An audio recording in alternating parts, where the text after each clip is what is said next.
Martes 20 de septiembre de 2022. Estimados amigos, tras la humillante derrota sufrida por la opción apruebo en el plebiscito, vemos a un presidente a quien nadie pidió que se involucrara directamente en ella, procediendo como si nada hubiese pasado y sin demostrar haber tomado conciencia de lo ocurrido, mientras continúa dando que hablar con sus circenses actuaciones, ofreciendo material privilegiado para memes y tweets que inundan las redes resaltando su gestualidad grotesca y su verborrea populista. Impelido por una dramática irresponsabilidad, parece disfrutar jugando al poderoso mientras banaliza el rol de jefe de Estado con vulgaridades jamás vistas en Chile y que avergüenzan a casi todos los sectores del país. Haciendo gala de una porfía irracional, persiste en la búsqueda de problemas que ponen en riesgo la seguridad nacional y tensionan las relaciones diplomáticas de nuestro país con el mundo civilizado. A la torpeza mostrada tempranamente con su crítica al rey de España, la falta de consideración hacia el representante de los Estados Unidos en un foro internacional, o la infantil amenaza de supeditar las exportaciones chilenas hacia potencias mundiales al respeto de estas por el medio ambiente, se suma en estos días la grosería cometida contra el embajador de Israel, a quien hizo expulsar de la moneda a última hora motivado por un capricho personal. Hemos visto en sus declaraciones, junto a una obsesión por imitar a Allende, una soberbia inigualable, la cual culminó con su patética referencia a la gran parada militar como un acto de subordinación de las Fuerzas Armadas al poder civil, algo que solo puede salir de una mente afiebrada por el resentimiento y el odio hacia quienes son la cara opuesta de su falta de corrección e incultura y a quienes les basta con su diaria entrega a la mantención de la paz externa e interna para demostrar su subordinación al Estado de Chile. Ahora bien, si lo que Boric quiso decir es que busca la subordinación al gobierno de turno, podemos entender lo que pasa por su mente en el espacio que le dejan sus frustraciones y temores. No es aventurero pensar que el egresado de leyes y jamás titulado no recuerde nada de lo que sus profesores trataron de inculcarle mientras abandonaba sus estudios para hacer carrera política en las federaciones de estudiantes, desconociendo, por lo tanto, los roles que cumplen las Fuerzas Armadas y el que a él le corresponde en la conducción de la seguridad del Estado.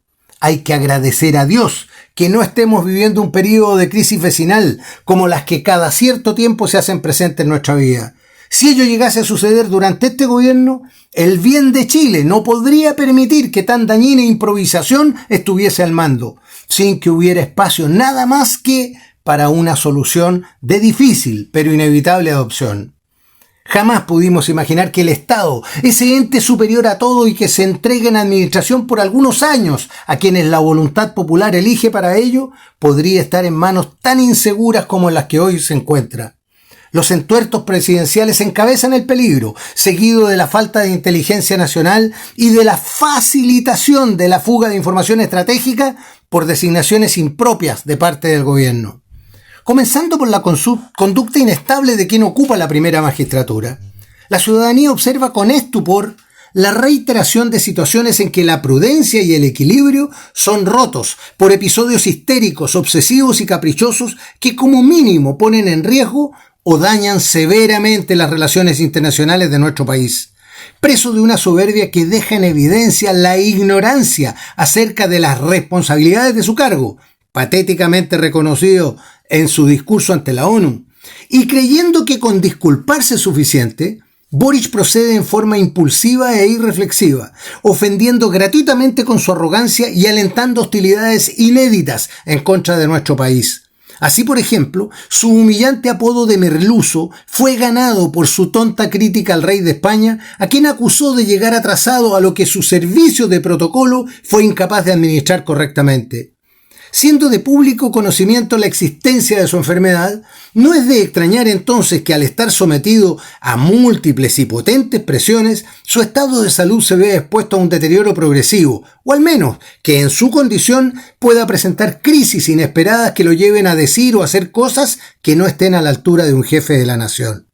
Es posible creer que el desaguisado cometido con el embajador de Israel haya obedecido a una de aquellas crisis, llevándolo a reaccionar ante una noticia que sobrevaloró un hecho de sangre en el cual murió un joven palestino que con las horas se demostraría que había caído en un enfrentamiento armado en contra de las fuerzas de defensa israelitas. Actuando en la forma provocadora y arrogante en que lo hace, Gabriel Boric demuestra no percibir los efectos que provoca al hacerlo desde su cargo, manteniendo un comportamiento que podría ser aceptable como agitador callejero estudiantil, pero que está muy lejos de lo que debe y puede hacer un presidente de la República. Ser y parecer son lemas fuera de su comprensión personal, como también de su entorno, atendiendo a la falta de alerta oportuna para contener sus excesos. El rol de mayor importancia de un presidente es, sin duda, la conducción de la seguridad nacional, condición esencial para el desarrollo de cualquier actividad de nuestros conciudadanos, al permitirles procurar el progreso en un ambiente de paz y de orden social, factores que en la actualidad se encuentran groseramente abandonados por el gobierno, quien se vale de todo tipo de triquiñuelas para eludir su responsabilidad final en tan peliagudos asuntos. Mientras alimenta las ambiciones de la clase política con la perspectiva de una nueva convención constitucional, el abandono de deberes se suma a su estado de salud, poniendo en riesgo al Estado a su cargo. El asunto es hasta cuándo se podrá aceptar que el presidente de la República siga manteniendo un comportamiento errático y provocador de hostilidades externas, sin que los otros poderes del Estado reaccionen en defensa de Chile. Si consideramos tan solo la dolencia psicológica que lo afecta, y aceptando que su elección fue un gravísimo error de apreciación y de conciencia de los electores, no podemos dejar de recordar que quien dirige el Estado no puede ni debe presentar vulnerabilidades que lo expongan a manipulación alguna por parte de redes de inteligencia extranjeras o que puedan provenir del crimen organizado. Es sabido que una autoridad de este nivel no puede ni debe depender de fármacos o sustancias psicotrópicas, por cuanto éstas pueden alterar sus pensamientos, emociones y comportamiento. Menos aún cuando reconoce ante las cámaras que su dolencia es contenida con medicamentos consumidos 4 veces al día. Tratándose de la cabeza del Estado, una situación de este tipo representa una grave vulnerabilidad para la seguridad de la nación, la cual, sumada a algunas de las designaciones de personajes inadecuados para el cargo, nos lleva a considerar una condición de amenaza para Chile, que al menos amerita ser tomada en consideración por los organismos del Estado que comparten con el Ejecutivo la administración del poder de la nación. Siendo la Defensa Nacional el corazón de la seguridad, un buen sistema de inteligencia constituye la herramienta fundamental para prevenir y anticiparse a cualquier tipo de agresión. A la fecha, Chile cuenta con los servicios de inteligencia de las instituciones de las Fuerzas Armadas, pero limitados exclusivamente a las amenazas de origen externo. Entre tanto, se carece de cualquier medio capaz de identificar, detectar y neutralizar a un enemigo interno, concepto borrado de nuestro vocabulario por quienes han sido los promotores y gestores de la insurgencia y de toda violencia asociada, y de quienes, debido a la impunidad ganada, no es posible descartar que cuenten con vínculos con el narcotráfico y similares. Debido al bloqueo legislativo llevado a cabo por la izquierda, y en especial por quienes hoy integran el gobierno, Chile carece hoy de un servicio de inteligencia nacional dotado con las debidas atribuciones legales y con las capacidades operacionales que le permitan actuar sobre quienes desarrollen acciones de terrorismo, espionaje, sabotaje, subversión y crimen organizado originados en el interior del país. Dependemos para ello apenas de los medios con que cuenta Carabineros y la PDI, pero seriamente limitados a aquello en que los jueces o fiscales deseen y dispongan intervenir, dando como resultado la incerteza e ineficacia que todos conocemos. Podemos ver en ello las enormes facilidades que, junto con la apertura de las puertas a la administración a la inmigración descontrolada, han atraído a las bandas criminales internacionales y quién sabe a cuántos agentes de servicios de inteligencia y movimientos terroristas hostiles a nuestro país. Frente a todo ello, vemos al gobierno en la más completa inactividad, delegando todo en manos de una justicia que en muchos casos ofrece serias dudas de pureza e independencia. Paralelamente, y ante casos extremos como el de la macrozona sur o la inmigración en el norte, el gobierno se vale de las Fuerzas Armadas para dar una imagen de mayor seguridad, empleándolas bajo estrictas limitaciones expresadas en las estúpidas reglas de uso de la fuerza y en decretos acotados a tareas secundarias a sus verdaderas capacidades.